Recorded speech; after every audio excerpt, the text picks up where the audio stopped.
Hey guys, welcome to another episode of the Black Sheep Pod, featuring your hosts, Meka and Mike. Today we're going to take a second and get you guys introduced to who we are, how we got here, and where we're going. So let's start off, Mike. How are we friends, man? How are we friends? Okay. Well, in fact, I'm lying. I just know where I want to start. Tell me about yourself. Tell them about you. Okay. We'll start with backgrounds. So a little bit about me, and I feel like this is kind of like an episode 1.5 or even like a episode 0.5. We should have introduced ourselves first, but it is what it is. We're here now. So a little bit about me. I grew up in New Jersey. Okay. I'm an East Coast boy. Grew up in Jersey / Maryland. So my mother and father had me when they were in like early 20s, I believe like around 21, 22-ish, if I could do the math correctly. And they were not married. I was the only child between the two. Okay. And my mother lived in Jersey. My father, for a period, lived in Virginia, like Northern Virginia, Maryland area. And then, so I was the only child between those two.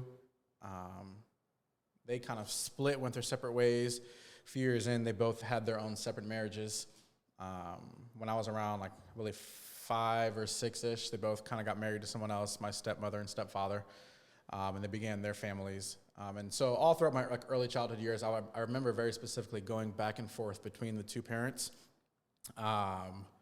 living with my mother during the school years and things, and then going and staying with my father during summer breaks and winter breaks and fall breaks and things like that.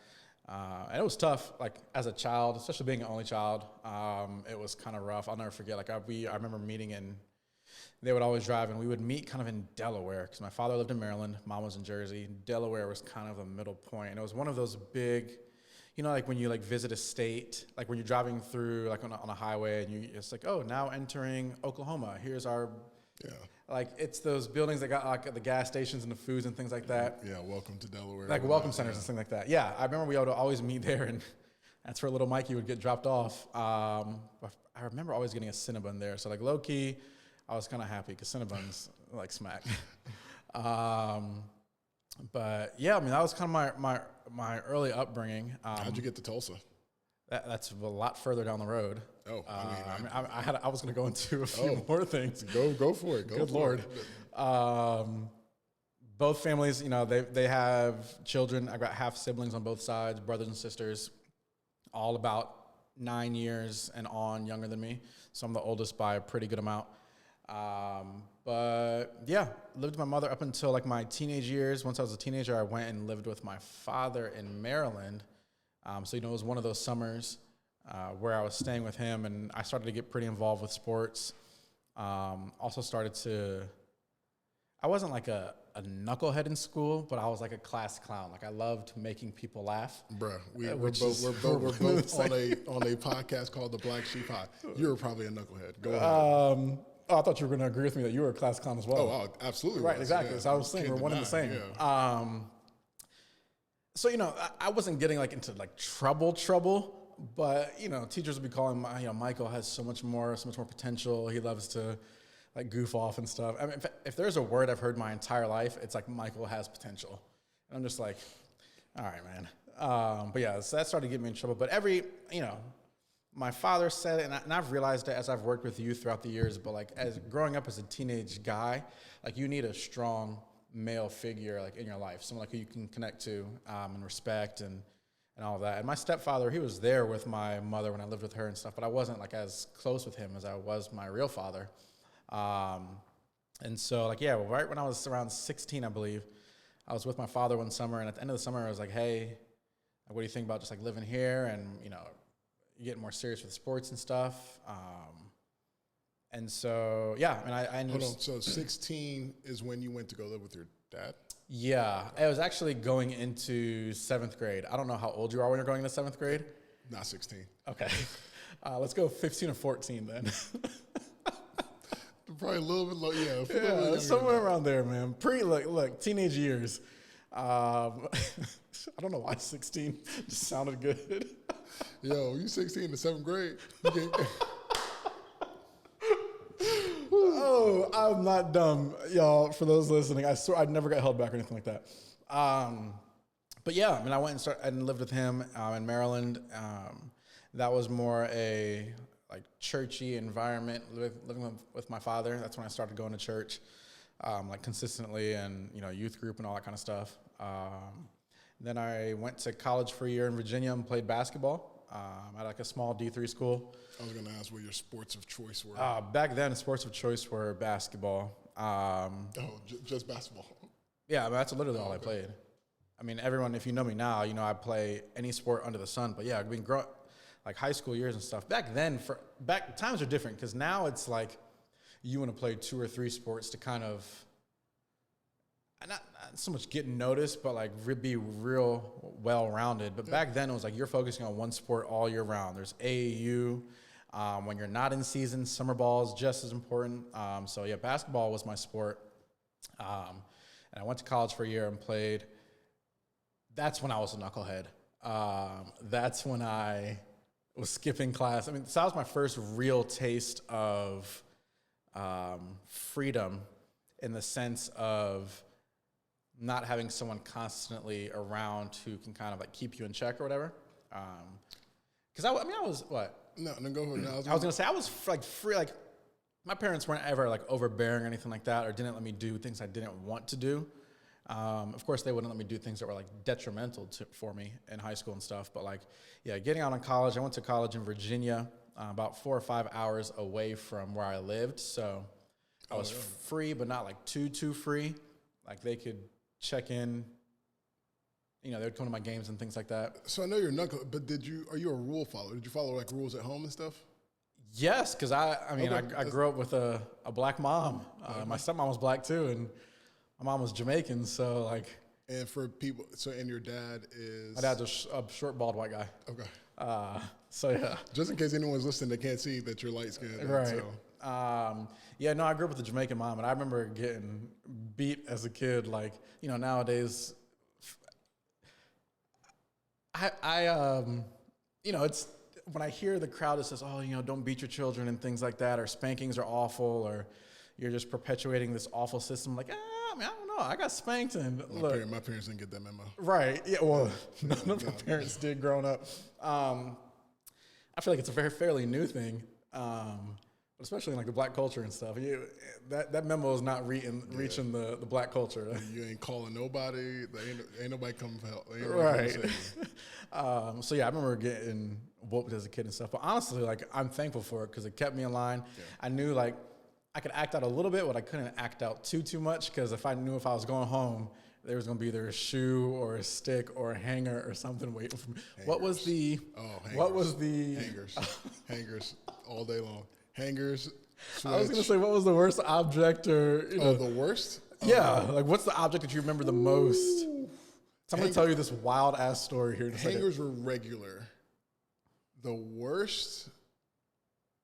Man, I don't want to seem like I got abused or nothing like that. But please, I got please don't judge our parents. They were learning. A broomstick got swung in my direction, and was the sweeper part attached to it, or was it just a stick? Just know that I got hit with a broomstick. Oh, you think she connected? They connected? They connected.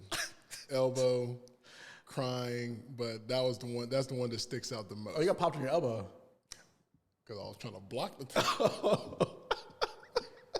Bad idea. Just take it as it's coming. I tried to block, caught my elbow, thought I shattered my elbow. Oh, yeah. So I've gotten like, I've been accustomed to like ducking when I was growing up because things coming for the facial area. Bro, if I tell you about Nigeria and their punishment styles, yeah.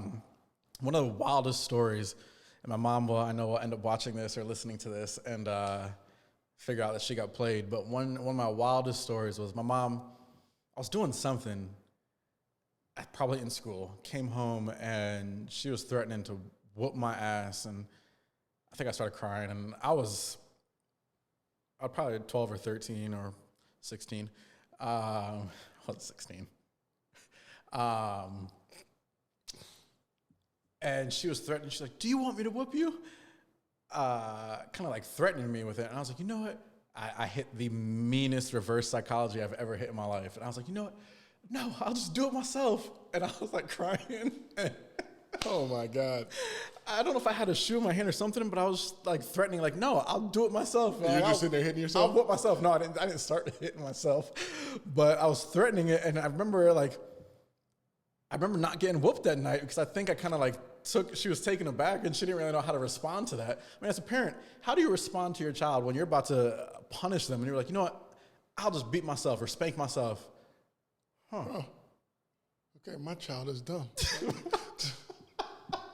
I've got an idiot as a kid. That was me. And I'll never forget it, man. Finessed her. I remember she was sitting on the couch. I was like in the hallway going back to the bedrooms. And yeah, man, I got out of an ass whooping that night. And I was like, yo, that's all it takes. But you're in college. Back to your story. In college, played college basketball for a year. Absolutely awful. Loved the experience, but absolutely did awful in school. Skipped class. I was a 3.0 student in high school. You know, again, potential. Really? Yeah. And I'm sorry that I didn't make it sound super surprised at that. I didn't take it as that, but some might. And yeah, 3.0. Like at a pretty prestigious prep school, like my senior year. Again, I could have done more, but I didn't really care too much about grades. But I went from a 3.0 student to my first semester of college, and I've told this to a few people, like students who I've like mentored and stuff. And there's always this shock. But my first semester of college, I was a 0.9 GPA. Been there. 0.9 at a school where there's like an honor code, so you can like go sign in, take your test, go take your test wherever you want. I would cheat on test, like have my textbooks open with taking the test right there and stuff, and still ended up with a 0.9 GPA. And I am not condoning cheating or anything like that. I want to be very clear. I was so awful. Similar. But that's how dumb I was and how misfocused my priorities were. I wouldn't say dumb, just lazy. Lazy and just priorities weren't in the right place when I was 18, 19 years old in college. So yeah, literally only did that for 1 year. And then I knew I couldn't keep doing that because I was like $20,000 or $25,000 that I just blew down the drain for a year of college for nothing. And I was like, I can't keep doing this. And so I had some friends who were pastors out here in Tulsa. And I had some friends who were had already gone through a ministry program here in Tulsa, but I had some friends from Maryland who were also going. And I was like, you know what, that's probably would be best for me. Me and my family agreed. And so me and about 4 or 5 other friends from Maryland all moved out to Tulsa in the summer of 2008 to do a 24/7 ministry program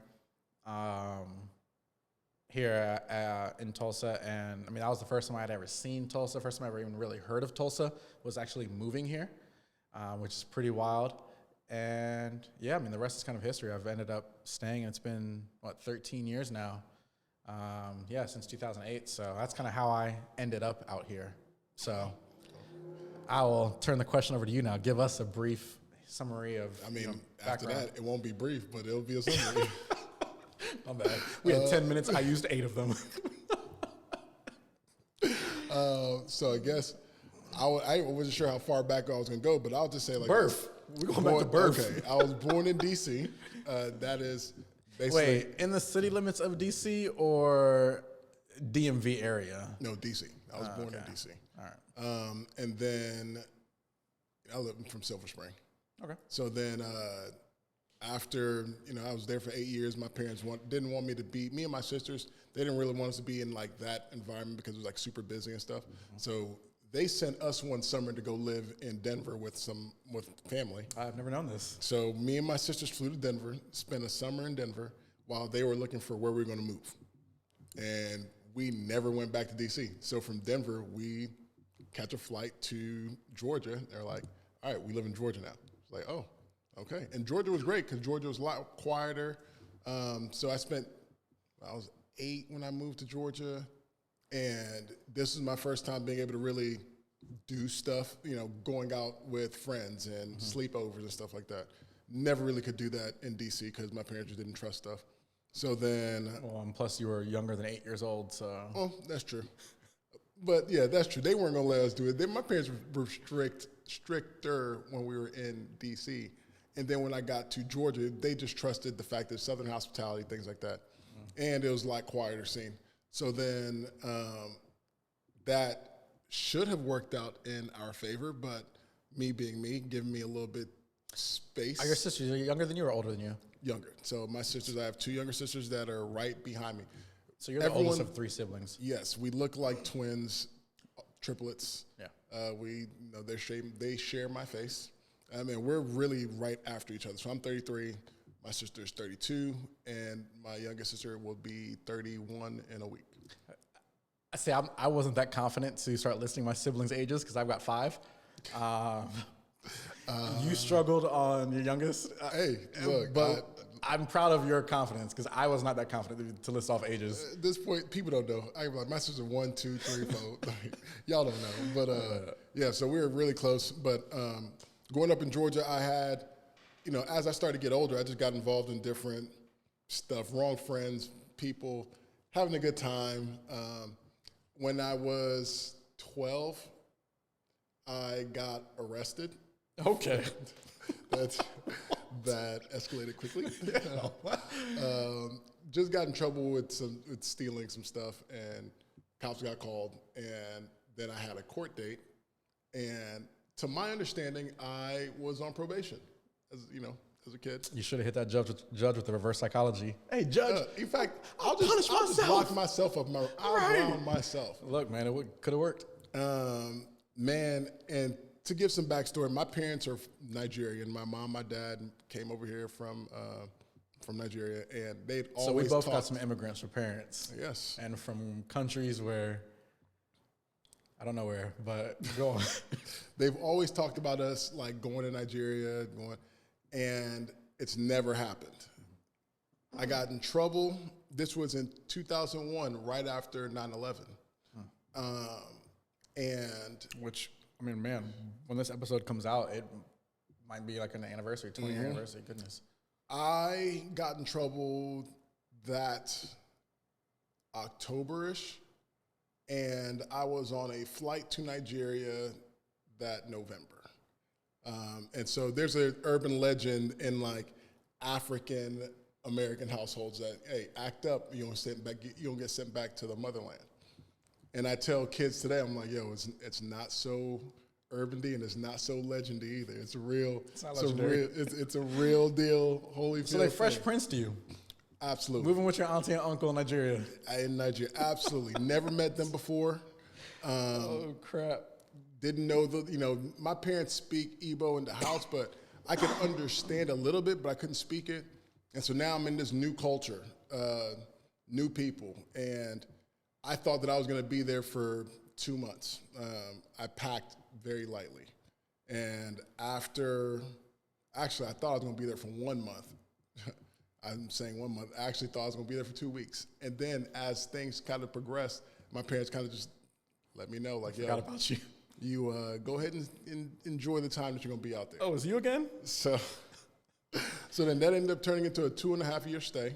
Holy crap. Yeah. From 2 weeks to 2.5 years. And so then what was crazy is that when they called me to tell me that I was coming back, I remember them asking me, like, yeah, so are you ready to come back home? And I'm sitting there thinking, like, oh, you know what? This isn't home. Like, I do live at home in America.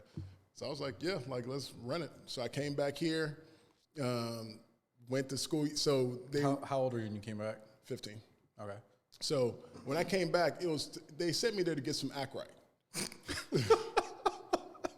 So when I came back, for those of you who don't know what act right is, oh yeah, explain it to our act less right than millennial is friends. When act right is it's basically getting a whooping. It's discipline to get you to act right. And you got whooped by the tribe, like, because again, these aren't your parents that are whooping you out there and getting you in shape. It's my family. It takes a village. Yeah, you got whooped by the village. It's punishment there is very different. Right. You talk about kneeling, hands up. Oh my gosh, walking down the street and some random stranger whoops you. That's for your mother. What? Everyone's my auntie and uncle. But when I came back here, you know, I'm starting off different again. It's fresh start. And surely I'm just that type of person that kind of finds trouble anywhere it's at. And so after I graduated high school, my family, I'm the one that always got in trouble. So I would sneak out the house. I grew the dreads. I got the tattoos. There was a time I got caught. There was a time I took the car. I took my mom's car, went to the club with some friends, and my mom was calling me. I'm in the club, and my mom was calling my phone. I'm like, oh, snap. So hey, guys, I got to go. Like, if y'all trying to stay, y'all stay. I got to go. Drive all the way back home. It's like, what am I going to do? So I end up take off the fresh clothes. I'm in my wife beater. I take my pants off, so I'm in my drawers, and I walk in with just my socks. And she's like, where are you at? I was like, man, I woke up. I had a headache. I had to go to Walmart, get some medicine. I had this empty Walmart sack. I'm like, please don't let her check this bag. Like, and you're in your drawers. I was like, hey, I just went across the street. Like, hey, she bought it. Oh my gosh, our parents, man, when they look back and, Mom, if you're listening to this, I'm sorry that I lied to you then. I've snuck out once so again, we're two peas in a pod, but we're also different because I was not that. I snuck out once, and I was just to meet a girl, and I was like, I'll never do this again. That was the most anxious 30 minutes of my entire life. Oh, I pushed past that anxiety a long time. Yeah, not me.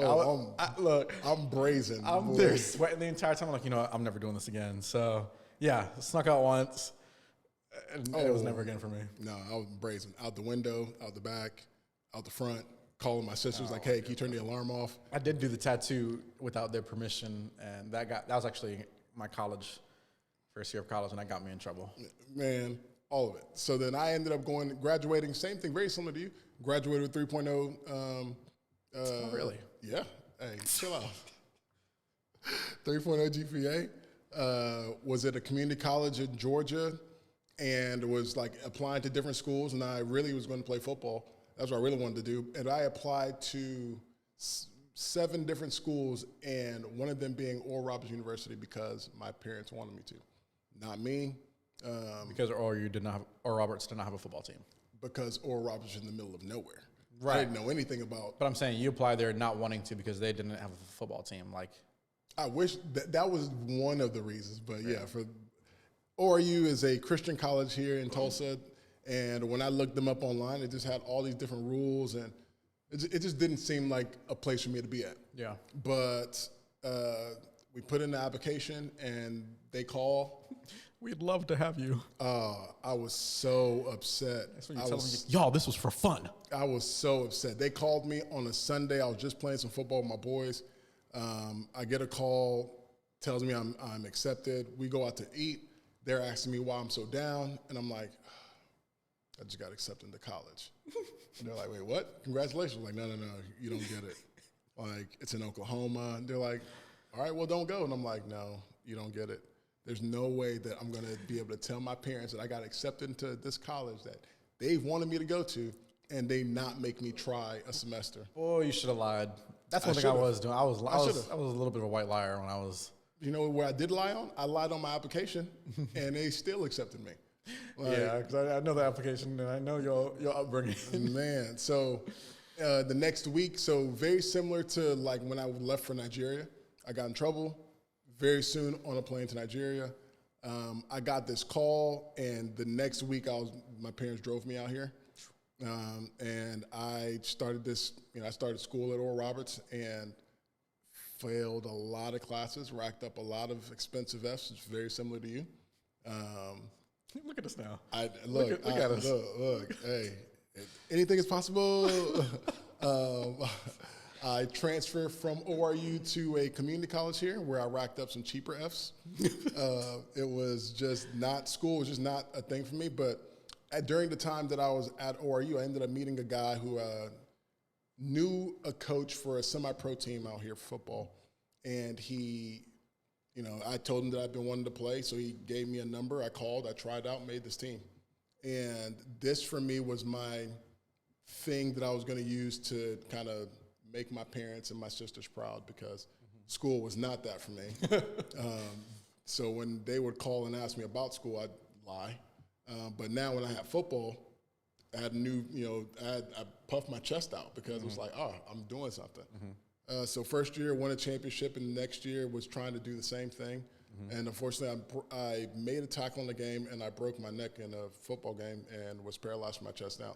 So for those of you who are listening that cannot see me, I can see you. Well, for the audio version. Oh my God. My bad, y'all. So for those of you guys who are wondering, wait, why can't I see through this radio? I am a quadriplegic, and I use an electric wheelchair. For those of you guys that can't see me, what's up? How you doing? Yeah. I bet a lot of people probably want. So, I'm sorry. Go on. That happened in 2009. Hardest time of my life, but the next year over is whenever I started volunteering at that church that you were at, and then that's where we met. Yeah. So I was actually going to, kind of like lead into like kind of how we met and stuff. You were the first person ever in my life who either had a disability or a special need or anything like that, like in close proximity to me, like once we became friends. So you kind of opened up this new world for me in the sense of, like, I've always feel like I've been a giving and caring person and things like that, but having a close relationship, or, back then we were just friends, but over the years progressed, a close relationship with somebody like with a disability, you've kind of opened up that, like that different world for me in the sense of I don't know what I'm trying to say. No, it's a new perspective, new paradigm. A new perspective for me, for sure, all that stuff. I remember very early on, one of my first questions that I didn't even realize I really had until you told us, but tell those listening and watching, how tall are you? And like when you were in your football prime, what's your height and weight? So when I was playing, right now I'm 6'5". I'm not 250 pounds that I was when I was playing. I can't read that. And so... Yeah, you're good. You're good. No worries. I know, I'm like, this is the biggest thing I can find. I'm like, this ain't gonna Oh, good. All right, so let's go back to how tall am I? I'm 6'5". Played at about 245, 250. Now I'm still 6'5". I just sit down at 4, whatever my height is. So that was, again, a different perspective, having you, my entire time I've known you, pretty much you've been being in a chair and stuff. I never got the full picture, like, of who Meka completely is until, I'll never forget it. One time we were at the center, which is where you go, to work out. Amazing place. They're not a nonprofit, are they? Yeah. They are a nonprofit. Okay. Nonprofit, helps people with disabilities and stuff. We'll tag them in the show notes. Go ahead. I feel like you can probably describe it in one sentence what they do better than me. It is the Center for Individuals with Physical Challenges. It's a center that helps people with disabilities work out. It's a gym. There's Paralympic stuff. There's art, horticulture. Amazing place. And I've gotten to go there quite a few times with Meka. But I'll never forget one time you, and it wasn't even that long ago. I mean, this was probably 3 or 4 years ago. Yeah, so we've been real deep in our friendship, and this man came out there and seen. Right. Well, no, I've been there. I was there before, but you had never stood up. Yes. So this is probably like 7 or 8 years into our relationship, and Meka stands up for the first time to do some like pressure relief. And I just remember him like standing up in this thing, and I'm sitting here looking up like this, like wait a second, I didn't know you were this tall, my guy. Yeah, I'm like really 6'5". I was like, oh, damn. And then you add that with the mask that I walk around. Bruh, I'm energy now. I'm energy, like just a massive individual. Think about me. Oh, the mask. I thought you said mask. You walk around with a mask. Yeah. I mean, so I feel like we would have been, pre-injury, we probably would have been boys still. Because, again, we're both athletes, both kind of similar. So I think viewers and even us, we can see that we have very similar backgrounds in the sense of kind of like knuckleheads going somewhere to kind of get right, very similar sports backgrounds, families being of different cultures. And our kind of anchor in our involvement with the church. Yeah, for sure. I mean, coming out here, so I met Meka probably you said your injury was in 2009. You met me in 2010. Yeah, 2010. We like to say it's for a different time. I met you in 2010, and I actually won't ever forget it because it was a pretty embarrassing moment, but I was serving in the youth group, and they were like, hey, you got to come meet this guy. Let me give some background to my serving, because so the guy that gave me the number to do the tryout for the football team actually worked at the youth group. And when I was at my worst, like just sad, depressed, not feeling like my life had anything going, he invited me to come and hang out with him at the office. And it was that first week or two that I was there is whenever. Oh, really? Yeah. I didn't know it was that early on. Mm-hmm. Oh, they acted like you'd been there for a grip. Maybe I've been there, but I can't remember. We don't know. Yeah, we just gonna make this up the story as we go. Yeah, I think I was talking to some of the similar guys there, and they're like, hey, you got to come meet this guy, like big sports background like you. So I went, and I'm in the office, and there's probably it's all the youth leaders there in the office, and I see this guy in this wheelchair. You were like in your laid back position, and they're like, hey, this is Meka. He used to play for the Thunder. And again, me playing basketball all growing up and in college and stuff, I was like, oh, like the Thunder. I'm about to instantly, my head goes into, I'm about to ask him questions about KD, Ibaka, Westbrook. So at this time, Oklahoma City Thunder just moved to Oklahoma. Just moved to Oklahoma. My football team was called the Oklahoma Thunder. Yes. And I went to high school, literally a couple of minutes away from Kevin Durant, saw him play basketball in high school, was at his games and things like that. So I felt there was some connection. So in my mind, I'm like, oh snap, I'm about to talk to somebody who's on the squad. Again, all of these things are firing off in 0.2 seconds. All of these questions I have and the possibilities I'm thinking of. I'm like, hey man, what's up?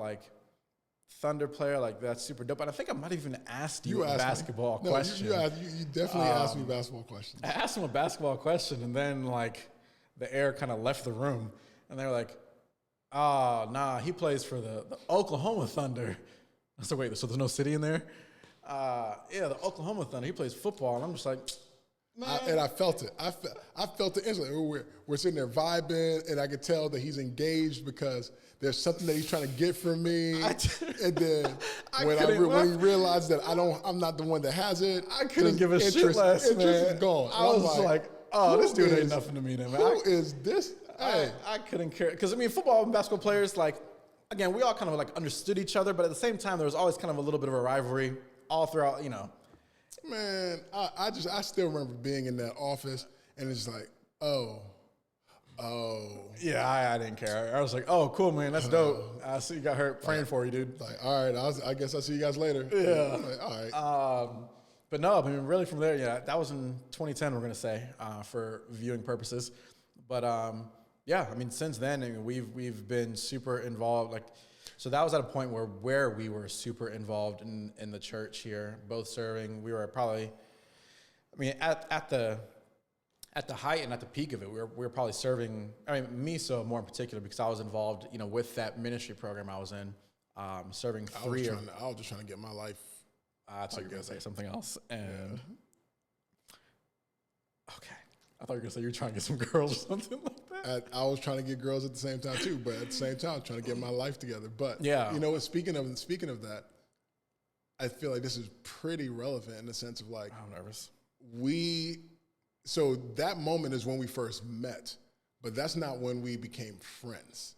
Okay. There is a moment, there is a distinct moment in this timeline in which it was all right, I'm going to be your friend because that was 2010 we first met. I think in 2011 or 12.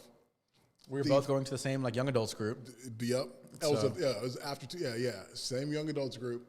And they were doing a series called Share Your Story. And I remember, and it's crazy because this is some foreshadowing because the pastor had told everyone to write out their stories and share it online for people to read. And they had me share my story on the mic. So I have a picture where I'm talking my story. Because Meka's Tulsa's poster boy, if y'all don't know. So well, I'm just saying foreshadowing now because it's me sharing my story with my mic, and it's you sharing your story with the pen. Fast forward all this time, it's kind of crazy. You know, so I was online and I had read, followed the hashtag and was reading people's stories. This was on Facebook because at that point, Facebook was big back then. There was no Instagram. I don't even know if Twitter was around, but there was no. This was pre-Instagram, dog. Yeah. That's how long we've been at this. And this was like when you did the Facebook notes thing. Uh-huh. And because I've seen those notes that I've written in the past, and thank God it's not still a feature. But I read what you shared, and I'm not gonna get into details about what it was you shared. Thank you. But I remember as I read, I was like, yo, like this dude's just like me. Like I've had those same struggles. And so I remember the very next Tuesday, because we always met on Tuesdays for this youth group. I remember I was like, I got to find this dude like Mike. I remember us meeting. That's that guy that played me for the football basketball thing. But I was like, all right, let me go. I see him. So I came up to you in the lobby and I was like, hey man, like read your story. Really appreciate you being like open about that. And then soon after, I was like, so at this church, we're in the middle of Oklahoma. I'm from Georgia. Again, there's some things, culture-wise, there just wasn't a lot of people that understood things that I laughed to, that, things that I found interesting, from sports to our urban art, exactly, our urban background, stuff like that. And so I remember wanting to put, like, there are a couple of guys that, I felt like get me. You were one of them. And so I remember asking you, then three of the other guys, we'll give them a shout out, Sam, Bradley, PJ came on later. Matt was there. But Matt came on later. Mm-hmm. I mean, we all kind of like, again, these are all guys like sports backgrounds, happen to be black. Yeah. But again, we all like understood and where each other were coming from. And I was like, we got food. We got wings. We get wings and watch some football. Yeah. Even though this man hated football. Our first time was at Wingstop. Yep. Yeah.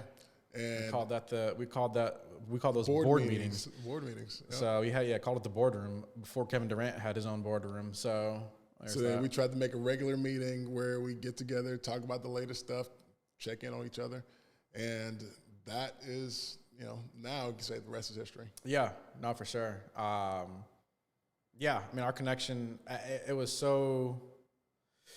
Yeah, our time in Tulsa has been interesting, especially in the church, because we're coming into a very, like the Evangelical church, even though we went to a diverse, the church we were at is like, overall, you could look on the outside and call it a diverse church. The Evangelical church is not necessarily diverse in thought. And it's a church. Especially here in the Bible Belt. Like here in the Bible Belt, it's a very like white religion, like on its face, Christian evangelicalism. And so with us coming from where we came from, our different backgrounds, and being like immersed in that, you kind of find yourself looking around just going, crap, like I don't really, like the music and stuff is very like.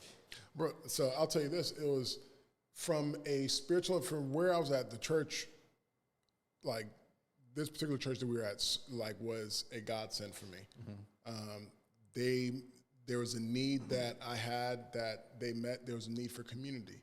Mm-hmm. There was a need for spiritual growth, and it met that for the time that I was at. Then as I grew, then there became a time, it's like, okay, as I'm now taking in what I've learned and what I've learned over my life, is this necessarily true for the world that I see? I understand that it's, some things are true for the world that another person sees, but we were just starting to have a lot of, especially when it came to race relations, just a lot of different, I don't know what the word I'm looking for is, but there was just a lot of issues there.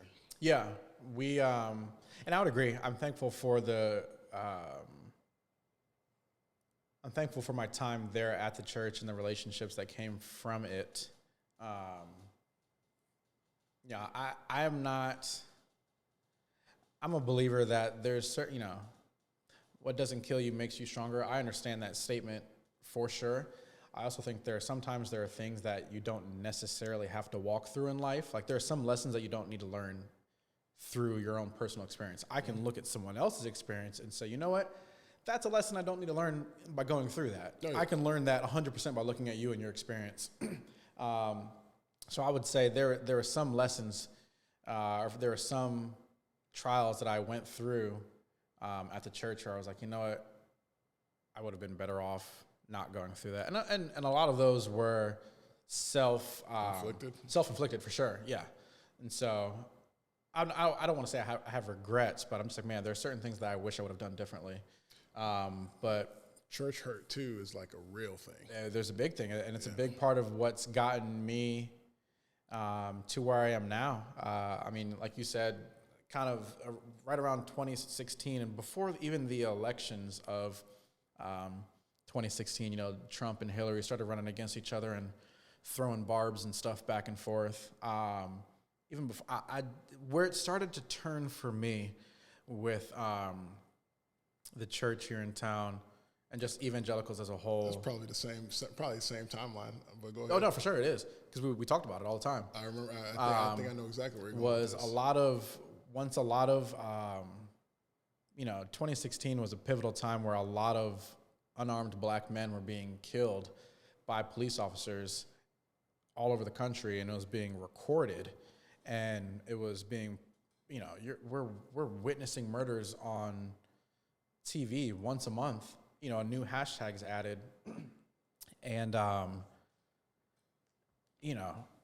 again, for us, for our group where we kind of got together and started meeting up and stuff, for us, it hit closer to home, because it's like, wait a second, I'm sure you would agree that you would I can see myself in those people that are becoming hashtags. Oh yeah, absolutely. If I'm getting pulled over by the cops, I mean, now that my hair is longer and I've got earrings and tattoos and sometimes I'll wear a necklace and stuff, I am portrayed differently than my white friends when they get pulled over. And so whenever I started to see those images of people being killed in the news, it hit differently. And so I started, to speak out on it and speak out how it's always wrong, in my opinion, whenever an unarmed citizen gets killed by a police officer, gets shot to death. To me, it's kind of alarming that some can justify, and again, I'm talking about unarmed people, because I understand when our best friend is a police officer. I understand the job that they have, and I understand the difficulties in that, because I ask them questions all the time, especially with my job now being like a journalist. I want to make sure I do the due diligence, and whenever I write, so I ask them a lot of questions about police training and everything else. But when someone's unarmed and they're still getting shot to death, to me, that there's not much justification behind that. But around that time in 2016, as I started to speak up more, those around me, like in the evangelical circle, were either not speaking up at all, not really being there to be like a comfort, like the brother or sister we heard for the 8 years prior to that, like, oh man, we're all brothers, we're in this together, like, I've got your back and things like that. It's like, wait a second. Now this comes a point where I'm looking around, like I'm crying out for help, because man, this is very real to us and no one's around. And then there were even some of those who were trying to justify the actions, like, well, a person shouldn't have ran. Well, they shouldn't have talked back, or this and that. And I'm just like, okay, so the things just started to get a lot more illuminated around that time. And so that's when I started to really pull back more and more to where it was like, okay, I've got to keep in mind, like, and it was a life lesson, but the people who say that, it's very important to take inventory of those who always say, man, I'm for, like the people who are for you. When push comes to shove, I feel like you'll see in life a lot of people who say that I'm for you, this and that, won't be there like in your toughest times. Well, I don't think it's that there's a lot of things. I'll say like this: 2016, that summer was the most tense summer I've experienced up until 2020. And because it was the shootings of Alton Sterling, Philando Castile, like that was an insane time. And I remember just the pressure cooker that it was for us because, again, we're not new to this. I grew up in Georgia. I've experienced racism like for the entire time that I've been there. And so to come and be here and to kind of share my experience with, people and friends that, didn't really understand what I was trying to say, and it was even harder than that because again, up until this time, we're linked by the good times. We are, and not that we didn't have our issues. You show up for me if my tire's flat. You show up for me if I need someone to move. I'm low on cash. Like that it's not that people didn't show up, but I think when it comes to certain things in our country, race being especially one of them, one of the biggest ones in this country, it is very hard for people to respond. And that is one thing that I recognized in 2016 was that the church, at least the white evangelical church, did not have answers for race issues in America at all. And I don't think they even, they didn't need answers, or we were even the black people were expecting answers, because I can't expect the white people to have all the answers for what we're going through. Right. But at least the empathy to just show up and listen. See, and I feel like that wasn't there. So it's to me, it wasn't even about having answers. It was more so having the desire to listen. But that's kind of more so what I mean is not necessarily answers. Is they don't have there isn't a the empathy is not there because they've never had to experience this. It's the same, and it hurts even more. But it should be there because we're empathetic for different groups that we're not a part of. It hurts even more when it's people that you have committed to saying our family. Mm-hmm. I love you, you love me, mm-hmm. But now with something that's this deep, because again, I can't take my skin off, and it's this deep for me. It was hard because it's you really don't see me, you really don't know me, and now I want to give you a chance to find out about me, and you don't care enough to. Not even don't care. I think it's more so it hurt. It's you want to protect your feelings more than look out for my feelings. And so then we had that replay itself last year. I wonder if something I wanted to say. You rebutted with something and I cannot remember what it was. Yeah, my bad. But yeah, that time was real. I do know that around then, that was when a lot of people were just kind of wondering about faith and what, why am I here? Do you really have my back? Yeah. Yeah. And I know for me, these, and I know for you as well, I can speak for both of us, the church hurt that we're talking about, this is not an isolated feeling between just me and you. I have talked to dozens because, I've been more vocal over the past 5 years. Dozens of people have been in my DMs, and on of all races, with coming to this kind of the same realization of, man, here is a group of people were crying out and have been crying out for so long about treatment and being seen and being heard. The thing I hated the most was when people would say, especially in the church, would say, "I don't see color." Man, I wanted that statement just makes me want to smack somebody straight across the face. But people have been speaking it for so long, and so there'd be people in my DMs all the time saying, "Man, I don't know what it's like.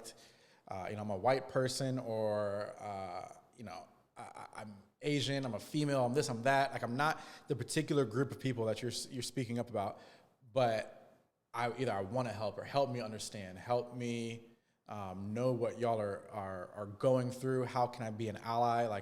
we've had dozens of people hit us up about that. So it's not like I feel like there was a mass exodus from the evangelical church around that time of people who were like, you know what, like y'all aren't really getting it. No, absolutely. There's an article that I pulled up that was why are black people leaving white evangelical churches? Did I write that one?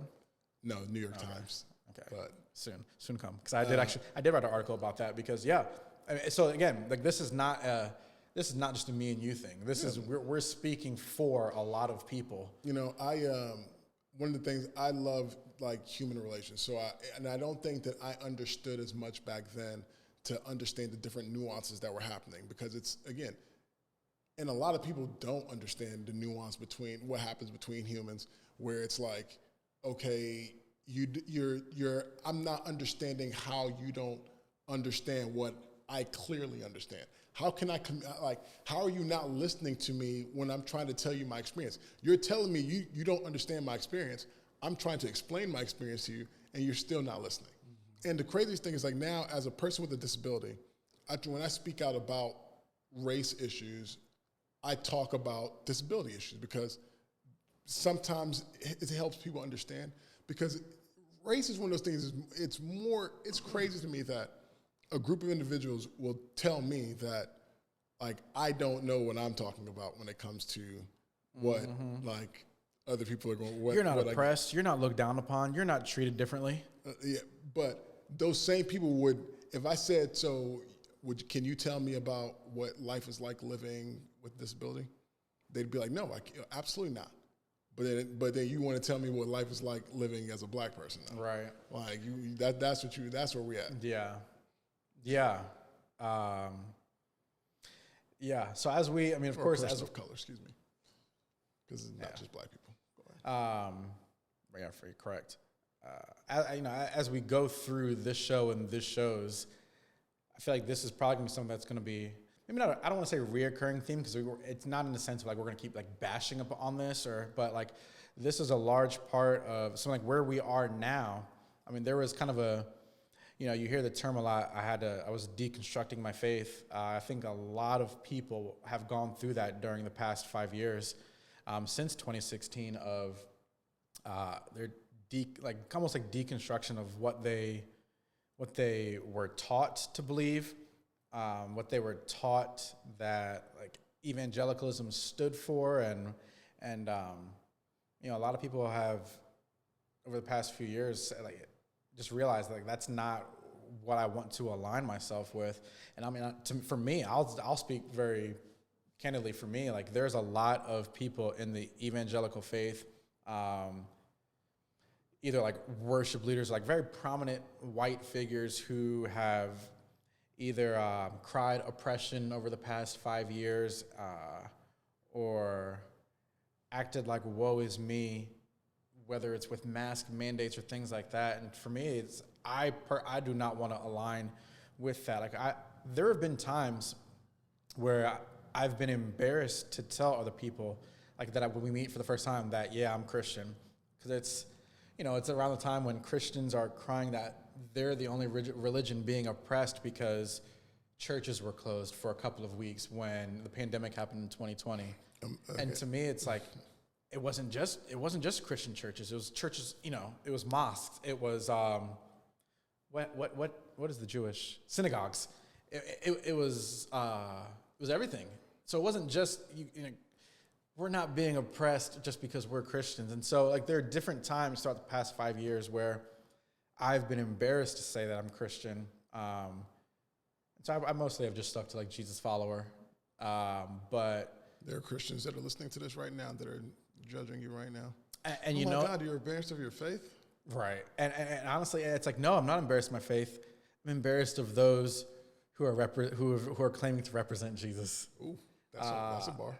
I'm just being completely honest, and I know I don't always get it right, and I feel like I've always tried to be open for correction and things, but there's just certain times over the past 5 years where I know I've had to kind of deconstruct what and reconstruct. So I mean, you building. Yeah, I mean, yeah, I feel like I'm in the reconstruction process, but I know I'm not isolated in that. I feel like that's a term that's you hear a lot if you ever have very open, candid conversations with other people in religion. I feel like that's a term that you hear thrown out a lot, and I think a lot of people are going through that same thing that we've. And I don't think it's wrong, because the thing is this: if you, again, you're born, your parents kind of feed you what they feed you. If you still think the same way as like from when you were 5, and you're 35 now, like it's a problem. Or even if you still think the same way that you did 5 or 10 years ago. I mean, we've talked about this in the past where people say, "Oh, you've changed" and things like that. Bro, I'm supposed to. I sure as hell hope so that we've changed. I hope that I've met different people that have. You said it earlier.